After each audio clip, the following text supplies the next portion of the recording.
How's it going, everyone? This is Javita. This is a quick start guide for the game Boundless. If you're unfamiliar with this game, feel free to check out my previous video that I did on this. It's not a formal review, but it'll give you a pretty good idea of what the game is all about and kind of some of the things that set it apart from other similar type games.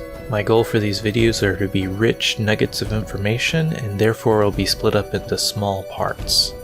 During your first steps on the planet, you should bear in mind that your health does not regenerate currently. However, you can eat food to replenish your health. Your two main options are starberries from breaking leaves and cooked meat from animals.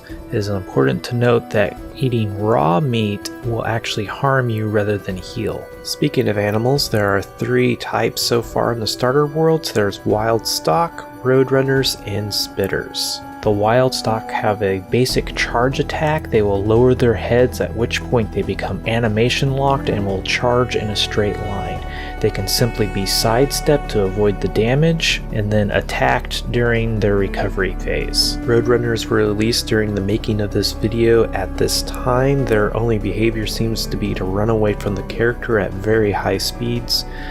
They do not appear to have any kind of attack, and they are very hard to catch. Spitters, on the other hand, shoot projectiles. You can try strafing to dodge the projectile, but there does seem to be some kind of predictive aiming going on.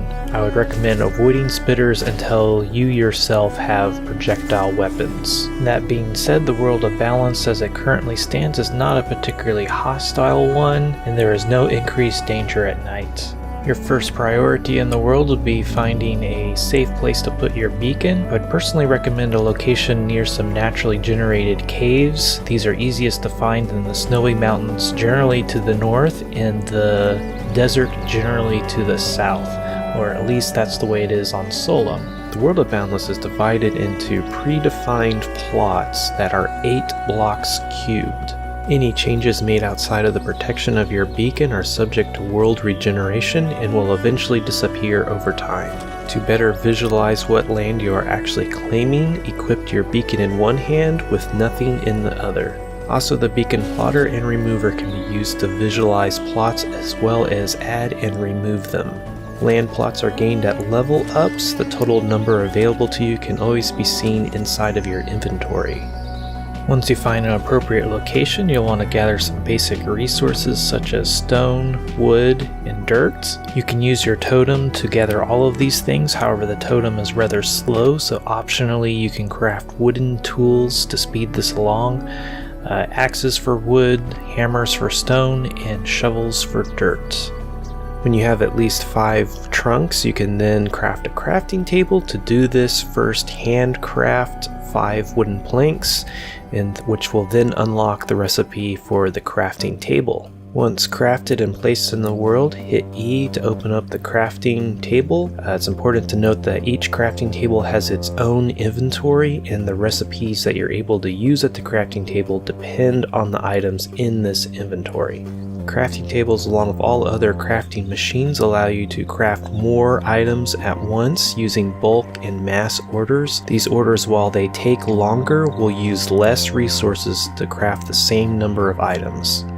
It is important to note that handcrafted items such as planks and sticks can also be crafted at the crafting table using the bulk orders to improve efficiency. Your next 3 priorities will be to craft a sling bow for hunting and defense, a stone hammer so you can mine coal, copper, and iron, and finally a furnace so you can cook food and smelt ores. A furnace is made by simply stacking a crucible on top of a fire pit. The next step in progression is the workbench.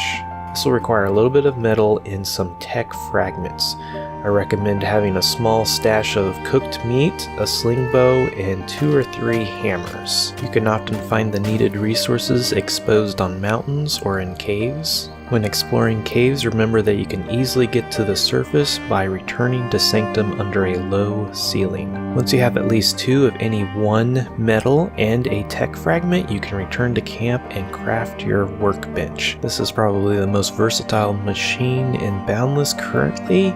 It works exactly the same as the crafting table, but on a much larger scale. For that reason, I'll save this machine for the next video. Anyway, this was Javita. Thanks for watching. If you liked this video, please like it. If there's anything you didn't like, please leave a comment. And if you want to see more videos like this, subscribe. Until next time, peace.